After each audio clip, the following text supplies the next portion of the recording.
의의 호심경이란 제목으로 말씀을 나눕니다. 지난 시간까지 우리는 하나님의 전신갑주를 취하라 라고 했을 때 그 첫 번째 해당 사항이었던 진리의 허리띠에 대한 내용을 우리가 보았습니다. 고대 유대인들이 옷을 입었던 그 모습을 여러분이 아실 겁니다.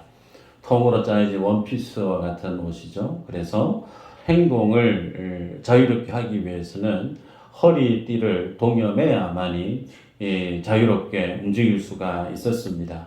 그와 같은 유대인들의 문화적인 코드에 준해서 사도 바울은 에베소 교회 성도들에게 악한 영과 싸울 때 정말 성도의 가장 기본이고 가장 먼저 구비되어져야 될 모습은 예수 그리스도라고 하는 그 진리의 띠를 동여매는 것, 그것을 부착하는 것이 가장 중요하다라고 우리가 지난 시간에 보았습니다.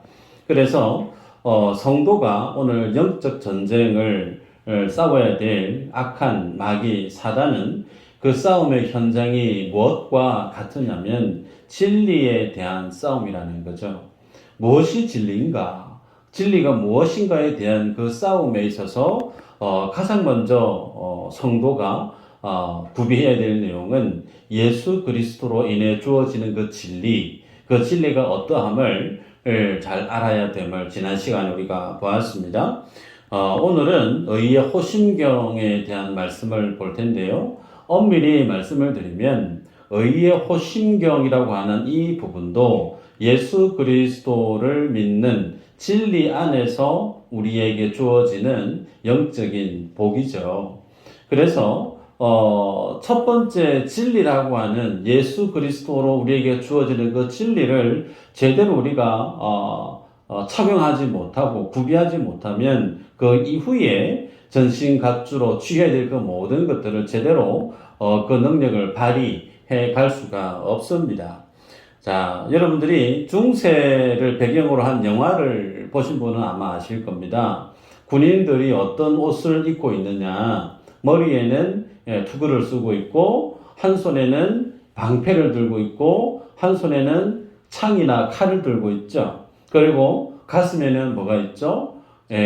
가슴을 보호하는 보호 장구가 착용되어져 있습니다. 예를 들면 뭐 가죽이라든지 아니면 철로 되어져 있는 것으로 가슴과 배를 보호하는 장구입니다. 여러분, 가슴과 배 안에는 뭐가 있죠? 우리의 생명과 직결되어져 있는 장기들이 있습니다. 심장이 멈춰버리면 살아있을 인생 아무도 없잖아요. 그 심장, 간, 허파, 배 안에 있는 내장들이 우리의 생명과 직결되어져 있기 때문에 그 생명을 보호하는 장구가 의의 흉배, 호심경 그렇게 표현하고 있죠. 자, 그렇다면 이 의의 호심경이라고 하는 이 부분이 오늘 우리에게 어떤 의미인가? 고대인들은 오늘 우리가 생각하는 것과 사고방식이 조금 달랐습니다. 고대인들에게 있어서 마음이 어디에 있느냐라고 생각한다면 그들에게는 그 마음이 이 배에 내장에 있는 것으로 해석을 했었어요. 말씀을 한번 볼까요? 예레미야애가 2장 11절인데요. 같이 한번 읽어보십시다. 시작. 내 눈이 눈물에 상하며 내 창자가 끊어지며 내 간이 땅에 쏟아졌으니 이는 내 딸, 내 백성이 패망하여 어린 자녀와 젖 먹는 아이들이 성읍 길거리에 기절함이로다.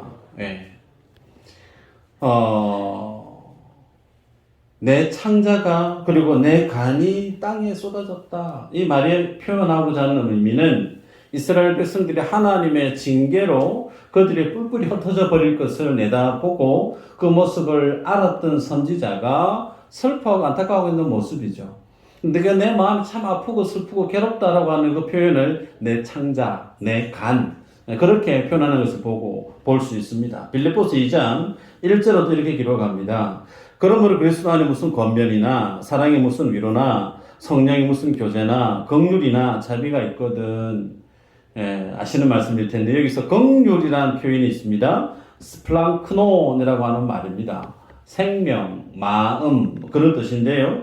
이 긍휼이라는 이 말도 바로 우리 내장의 위치에 있는 것으로 고대 사람들은, 성경시대 사람들은 해석을 했습니다. 그래서 의의 호심경은 달리 얘기하면 우리의 마음을, 우리 마음에, 우리 삶들 속에 가장 마음이 중요한데 그 마음을 마치 신장처럼 보호하고 있는 장비가 의의 호심경이라는 거죠.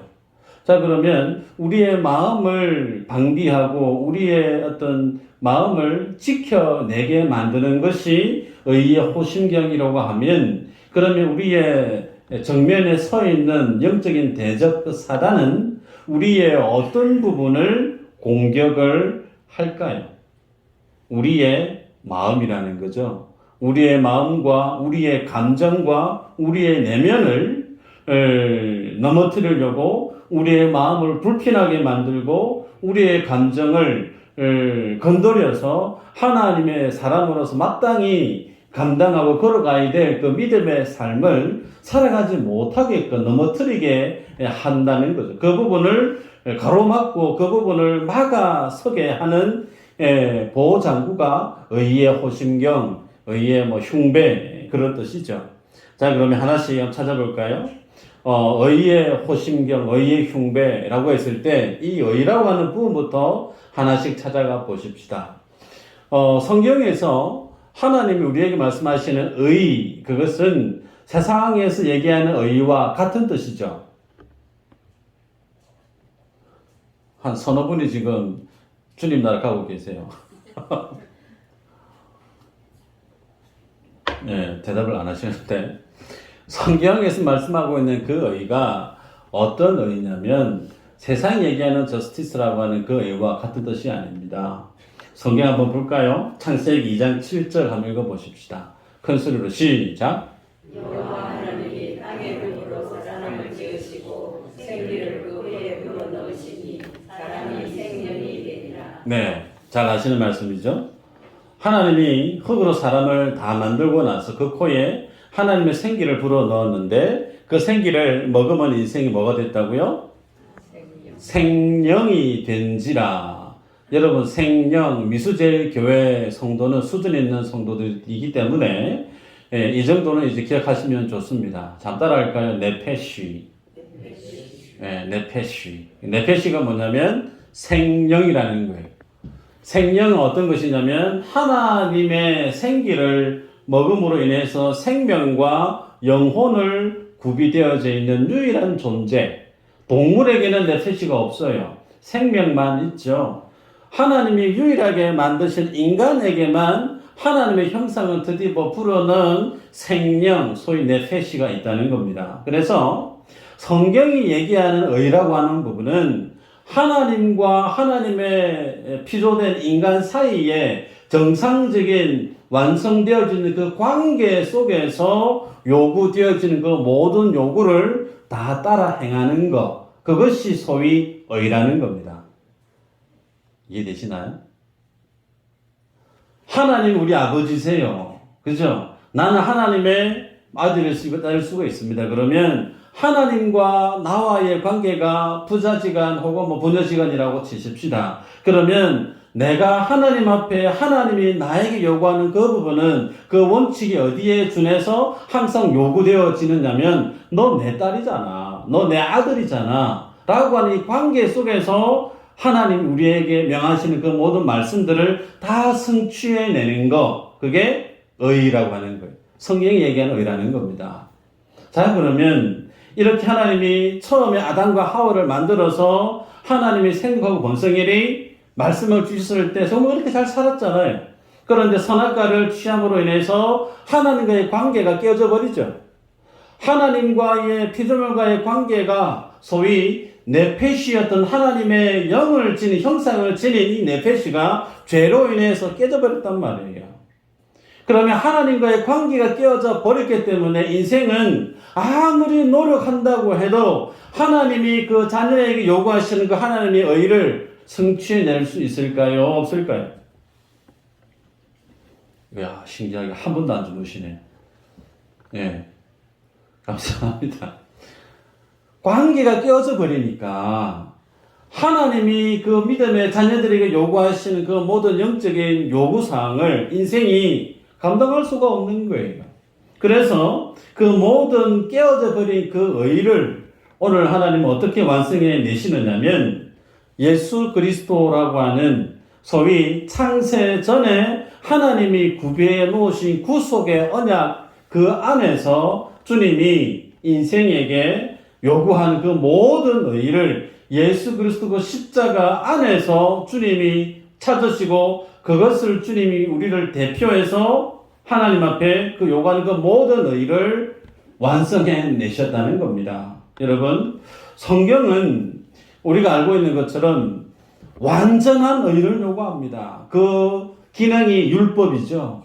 그 모든 것을 요구함에 있어서 인생이 다 그 율법을 완전하게 다 성취할 수 있느냐? 불가능하잖아요. 그래서 그 하나님의 완전하신 앞에 서면 인생은 하나밖에 할 게 없어요. 주님 제발 불쌍히 여겨주세요. 하나님 제발 나를 긍휼히 여겨주세요. 이거 외에는 인생이 주님 앞에 서면 외칠 수 있는 기도가 달리 없습니다. 그런데 이 긍휼을 의지하고 주님 앞에 나오는 인생에게 있어서 하나님이 무엇을 구비해 놓으셨느냐면 예수 그리스도라고 하는 십자가의 언약을 그에게 주십니다. 그래서 그 주님이 십자가 위에서 하나님이 요구하신 그 모든 하나님의 의를 완성해 내시죠. 그래서 우리에게 예수님을 주시고 믿음을 주시고 은혜를 주시는 것이 예수 그리스도의 의입니다. 오늘 권사님이 기도해 주셨는데 예수 그리스도의 공로라고 하는 그 공로, 달리 얘기하면 예수 그리스도의 의라는 거예요.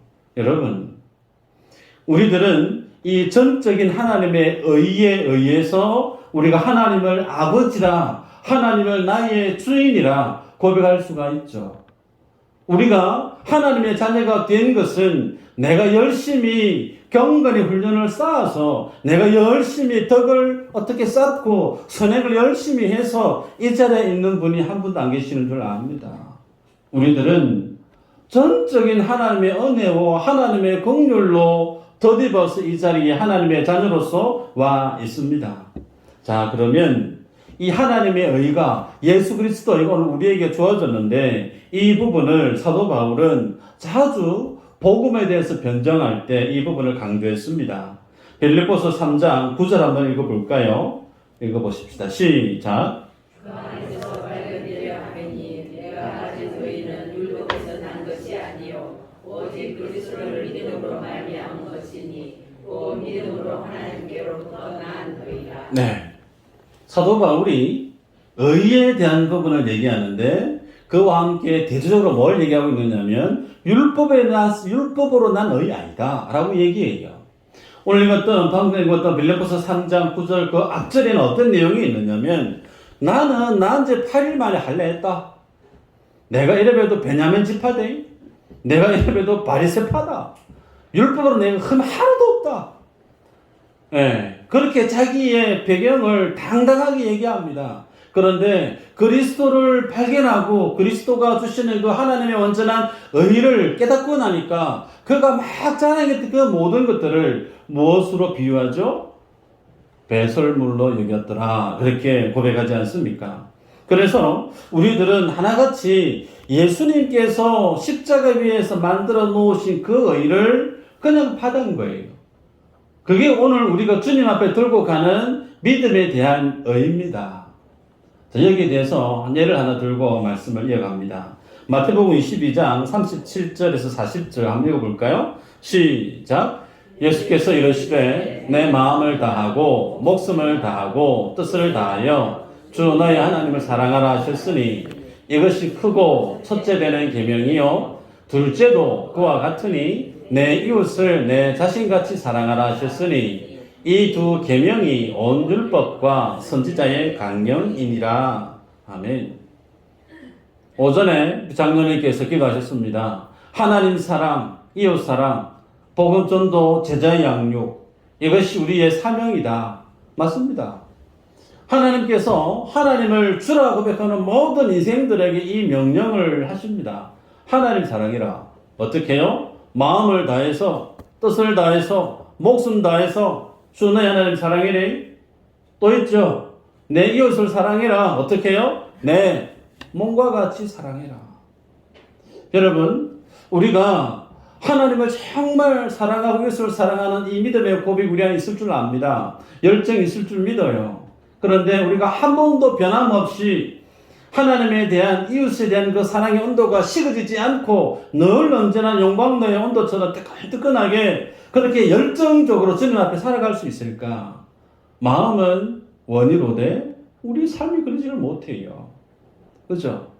그래서 우리가 정말 그렇게 살았더랬으면 우리는 우리가 행했던 그 의를 가지고 하나님 내 정말 주님 그렇게 사랑해서 한번 보세요. 내가 이웃을 얼마만큼 사랑해 주님 나를 좀 봐주세요. 그렇게 할 수 있겠지만 우리들은 그럴 수 있는 그릇이 되지를 못합니다. 그래서 그런 우리들을 주님 우리에게 뭘 보게 하십니까? 내 안에 있는 그 부족함을 보게 합니다.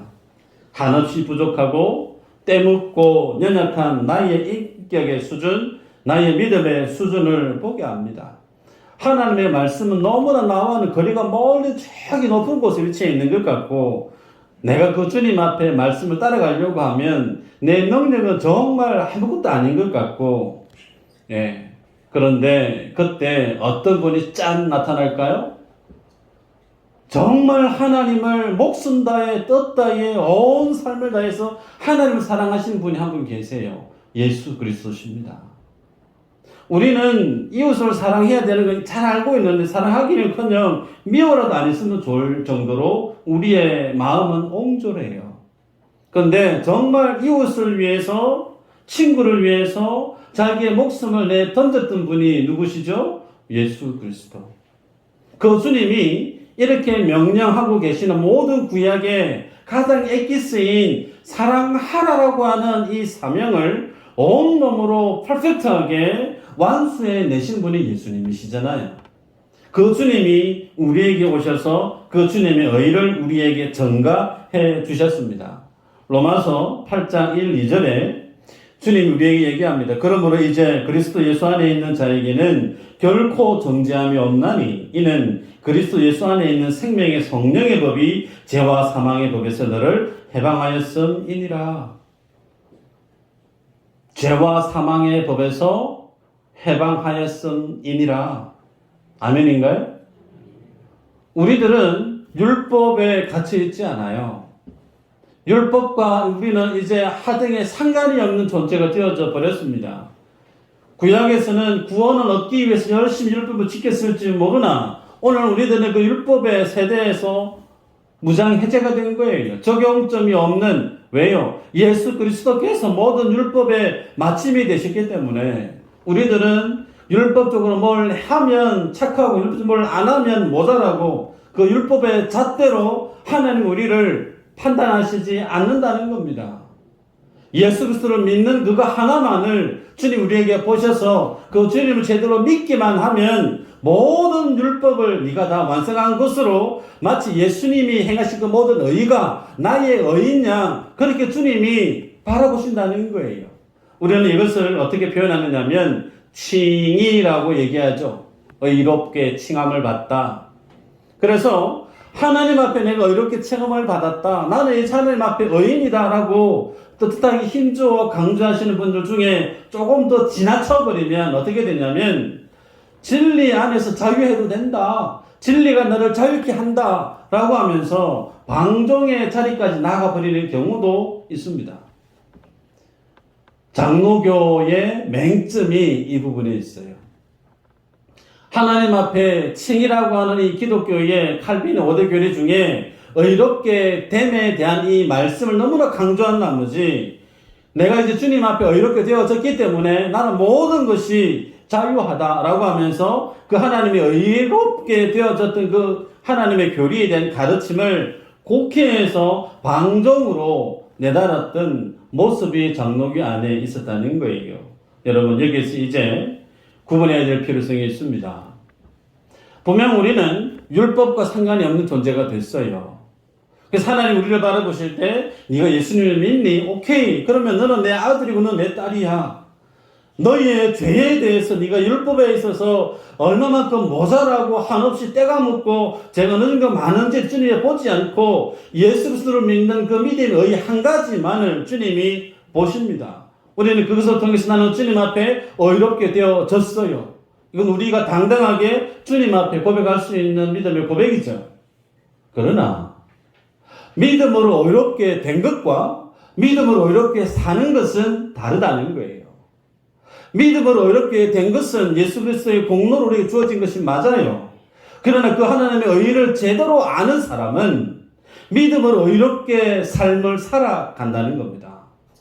예수님의 그 의의 가치를, 그 은혜를 제대로 잘 모르면서 하나님의 의롭게 됨을 자랑하고 고백하는 그 성도는 의롭게 살아가는 그 삶을 제대로 살지 못한다는 거예요. 이해되시죠? 바로 우리들이 주님 앞에 설 때에 하나님 앞에 주님이 내게 주신 의에 대한 이 은혜를 깊이 묵상해 볼 필요가 있습니다. 자, 그러면 여러분, 예수 그리스도의 의를 아는 성도가 어떻게 그 삶들 속에 살아가는가 한번 볼까요? 갈라디아서 5장 16, 17절 한번 보십시다. 읽어볼까요? 시작. 너희는 성령을 따라 행하라. 그래야만 육체의 욕심을 이루지 아니하리라. 육체의 소욕은 성령을 거스르고 성령은 육체를 거스르나니 이 둘이 서로 대적함으로 너희가 원하는 것을 하지 못하게 하려 함이니라. 아멘. 우리 안에는 두 가지 소욕이 있다고 그래요. 성령의 소욕 우리 안에 우리를 주장하면 우리는 성령이 원하시는 대로 살아가게 되고, 그 성령의 다스림보다 내 욕심이, 육체에 대한 욕심이 내 마음을 더 강하게 주장하게 되어지면 우리는 하나님이 기뻐하는 것이 아닌 육체의 소욕을 따라 살아가는 자가 될 수밖에 없다는 거죠.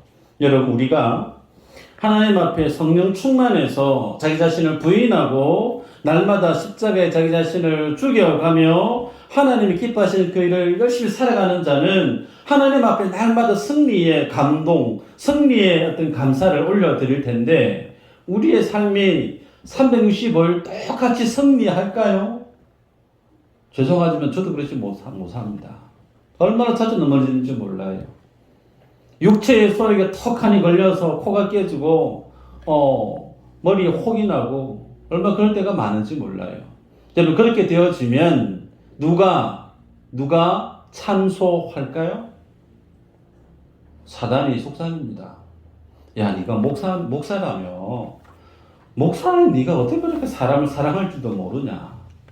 목사는 네가 어떻게 다른 사람을 양보할 줄도 모르냐? 그러면서 네가 목사냐? 수요 예배도 안 나오고 새벽 예배도 안 나오고 그러면서 네가 목자냐? 네가 부목자냐? 최소한 네가 교회 집사고 권사고 중직자면 교회 일에 가장 앞장서서 섬기는 마음이 있어야지. 너는 언제나 네 일만 가장 우선순위를 두고 교회 일에 대해서는 관심 두지 않는 네가 중직자냐? 라고 사단이 우리의 가장 연약한 부분을 후벼 파요.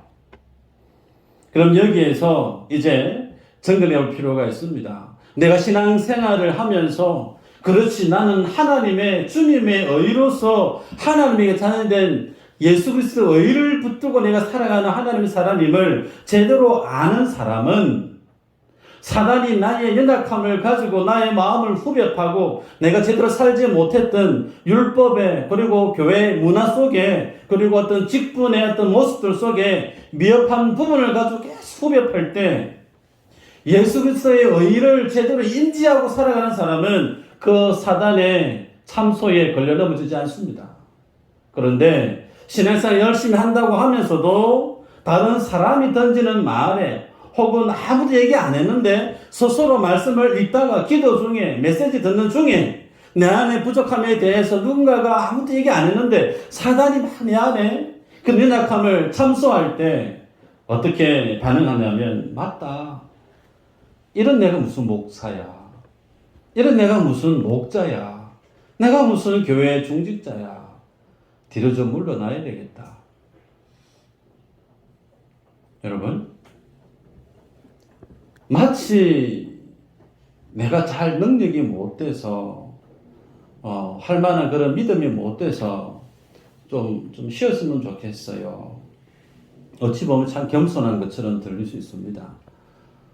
정말 할 수 없어서 그럴 수 있는 환경이 있는 분 빼고 본인의 어떤 믿음의 상태 때문에 교회가 하나님이 그에게 준 직분이 있고 사명이 있는데 그 부분에 있어서 내가 스스로 생각해 보니까 정말 내가 자격도 안 되는 것 같고 다른 사람에 비해서 덕도 안 되는 것 같고 그래서 내가 좀 쉬는 게 좀 좋을 것 같다.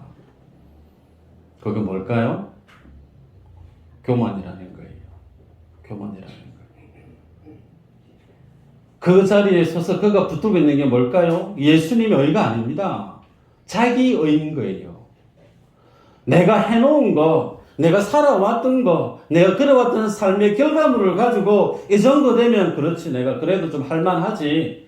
그래도 내가 부족하지, 내가 할만하지. 근데 어느 누구 한 사람 내가 그렇게 살지 못했던 것에 대해서 딴지를 걸고 한마디 말을 하고 나면 여지없이 폭탄이 쓰러지는 그 사람 중심의 믿음의 모습이 무엇을 덜쳐내고 있느냐면 예수님을 위해서 열심히 충성한다고 했다 치더라도 그분이 붙들고 있었던 것이 예수님의 의가 아니라는 겁니다. 나의 의라는 거예요.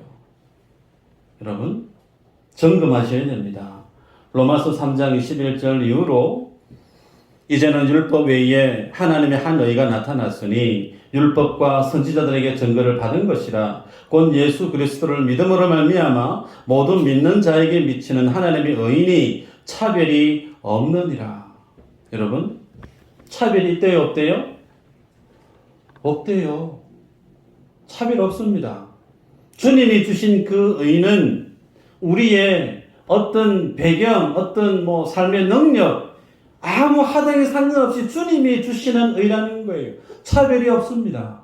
그것이 예수님 우리에게 주시는 구원행과 관련된 의입니다. 하나님의 자녀된 자로서 하나님이 거둬주시는 예수 그리스도의 의라는 말이에요. 그런데 이 하나님의 진리를 들어서 알고 있으면서도 교회 신앙생활 하면서 습관적으로 어디에 우리의 귀가 어디에 우리의 마음이 크게 쏠리느냐면 사람의 잣대에 다른 사람의 형평성에 기준치에 내가 거기에 부합되어지면 나는 잘하는 것 같고 거기에 좀 모자라면 나는 자격이 없는 것 같고 못난인 것 같고 아니라는 거예요. 예수 그리스도의 의를 붙드는 사람은 그러지 않는다는 겁니다. 여러분 교회 안에 예수님의 의가 내 속에 사라져버리면 우리들은 정말 교회에 들어올 수가 없는 인생이에요. 아멘인가요? 예수님의 의가 내 속에 쏙 빠져버리면 나는 당장에 죽어도 별 할 말이 없는 그냥 하루살이보다 못한 존재 우리라는 사실을 여러분 기억하셔야 됩니다. 그러기에 내가 행하고 내가 수고했던 거 내가 일궈냈던 결과물로 만족해 하려는 것도 잘못된 겁니다. 그것으로 만족해하고 그것으로 뭔가 뿌듯해하고 그것으로 마치 나의 교회 사역에 쓰였던 자격이냐 조건에 충족됐냐 여기서는 절대 안 된다는 겁니다. 교회마다 이제 우리는 지나갔는데요. 직분자를 세웁니다. 권사, 집사 혹은 장로 세울 때 후보들이 거명이 되죠. 그러면 그 후보에 올라있는 사람들 그것이 끝나는 시간까지 얼마나 그 마음이 힘든지 몰라요. 다른 사람이 이 방에 오르락 내리가거든요. 저 양반은 교회를 어떻게 살았으니까 중직자감 맞는 것 같다. 혹은 저 사람은 아닌 것 같은데 나를 두고 많은 사람들이 평가하기 때문에 그 시간을 견뎌내기 게 참 쉽지가 않을 수 있습니다. 다행스럽게 모든 이들이 다 패스해서 직분자로서였던 교회에 임직하게 되어서 참 감사한데 그 중에 몇 분이 떨어지는 분이 있으면 그분들이 대단히 큰 시험을 받게 되죠. 얼굴을 못 드는 거예요. 죄 지은 것도 아닌데. 더 심하게는 교회를 떠나가시는 분들도 참 많습니다. 뭘 보여주고 있죠? 교회 안에서 내가 그리스도의 종으로 열심히 충성하겠습니다라고 얘기했는데 그분들이 가지고 있는 의의가 뭐라는 거예요? 예수님 의의가 아닙니다. 나의 의의라는 거예요. 나의 의를 가지고 교회에서 열심히 충성하려고 하는 그 모습을 주인 되시는 주님이 보시면서 얼마나 안타까워하시겠냐는 겁니다. 우리들은 그런 믿음의 실수를 하지 않아야 될 줄 압니다. 말씀을 맺는데요. 법궤 안에, 전에도 말씀을 드렸지만 안에 뭐가 들었죠? 만나가 들었고, 그 다음 아론의 쌍난 지팡이가 들었고, 돌판이 들었습니다. 이 세 가지가 다 정말 의미가 크죠. 네. 어떤 의미가 있죠?